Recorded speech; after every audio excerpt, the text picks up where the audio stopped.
வாழ்க வளத்துடன். நான் உங்கள் அக்குபஞ்சர் தெரபிஸ்ட் தேவா பேசுகிறேன். இன்றைக்கி நம்ம பார்க்க போகிறது பார்த்திங்கன்னா, தலையில் இருக்க பேனை எப்படி ஒழிக்கலாம் அப்படின்னு பார்க்க போகிறோம். நேச்சுரலாக இயற்கை முறையில் எப்படி ஒழிக்கலாம்.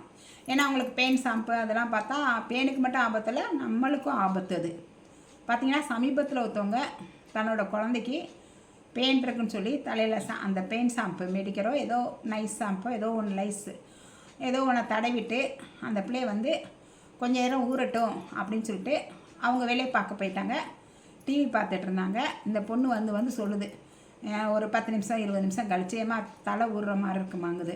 கொஞ்ச நேரம் ரெடி குளிக்கலாம் அப்படிங்கிறாங்க அவங்க அம்மா. ஒரு 2-3 தடவை வந்து ஏம்மா எனக்கு தலை ஒரு மாதிரி இருக்குமா, ஏதோ செய்யுதுமா நீ இரு இந்த குளிப்பாட்டுறேன் அப்படின்ட்டு அவங்க அம்மா டிவி பார்க்குறதுலே இதுவாக இருக்காங்க. 1 மணி நேரத்தில் அந்த பிள்ளை மயங்கி விழுந்துருச்சு பார்த்துங்க. என்னடா நான் ஆஸ்பத்திரிக்கு தூக்கிட்டு போனால் அந்த பேன் ஷாம்பு தான் தலையில் உள்ள நம்ம வியர்வை சுரப்பி வழியாக இறங்கி உள்ள மூளைக்குள்ளே இறங்கி ஹோமா ஸ்டேஜுக்கு போயிருங்க பிள்ளைய பார்த்துங்க. அப்புறம் எப்படியோ காப்பாற்றிட்டாங்க அந்த பிள்ளைய. இது இந்த பேன் ஷாம்பு வந்து கரெக்டாக அந்த 10 நிமிஷம்னா 10 நிமிஷம் தான் நம்ம ஊற வைக்கணும்.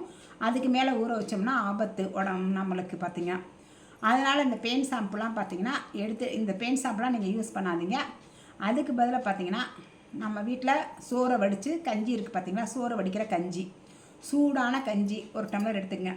அதில் மண்டை வெள்ளத்தை வந்து நல்லா பொடிச்சு 1/4 டம்ளர் மண்டை வெல்லம் நல்லா பொடிச்சது பார்த்துங்க. அந்த 1/4 டம்ளர் மண்டை வெள்ளத்தை எடுத்து அந்த வடித்த கஞ்சியில் நல்லா கரைச்சி விட்டுருங்க. நல்லா கரைச்சி ஒரு கரைசல் மாதிரி ஆயிடணும். வடித்த கஞ்சியும் அந்த வெல்லமும் மண்டை வெல்லமும் சேர்ந்து ஒரு கரைசல் மாதிரி ஆயிடணும். இந்த கலவையை வந்து நம்ம தலையில் இந்த சுலுசனை வந்து தலையில் நல்லா அப்பிட்டு ஒரு 1/4 மணி நேரம் 1/2 மணி நேரம் எவ்வளோ நேரம் வேணாலும் ஊற வைக்கலாம். ஒரு 1/4 மணி நேரம் 1/2 மணி நேரம் ஊற வச்சுட்டு நம்மளுக்கு ஆபத்து இல்லை. இதனால் உங்களுக்கு வந்து ஏன்னா வெள்ளம் வந்து நம்மளுக்கு வந்து சாப்பாடு, பேனுக்கு வந்து விஷம். அதனால் உங்களுக்கு ஒன்றுமே இல்லை, பயப்பட வேண்டாம்.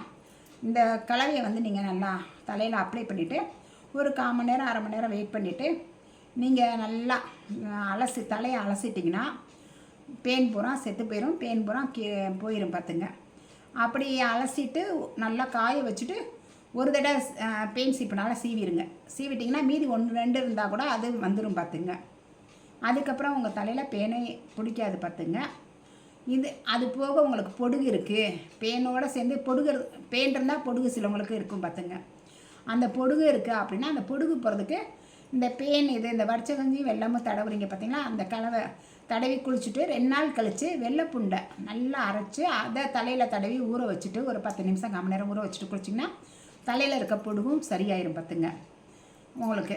அதே மாதிரி பூச்சி வெட்டு எது இருந்தாலும் உங்களுக்கு தலையில் சரியாயிரும் பார்த்துங்க. அந்த பூண்டை வந்து நல்லா அரைச்சி பேஸ்ட்டு மாதிரி அரைச்சி தலையில் தடவி நீங்கள் குளிச்சிங்கன்னா பூச்சி வெட்டு இந்த பொடுகு எல்லாமே தலையில் இருக்கிறதுலாம் சரியாயிரும். இதை ஃபாலோ பண்ணி பாருங்கள்.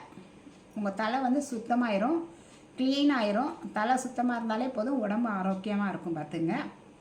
இதை ஃபாலோ பண்ணி நீங்கள் கமெண்ட்ஸில் பதிவிடுங்க. நன்றி. வாழ்க வளத்துடன்.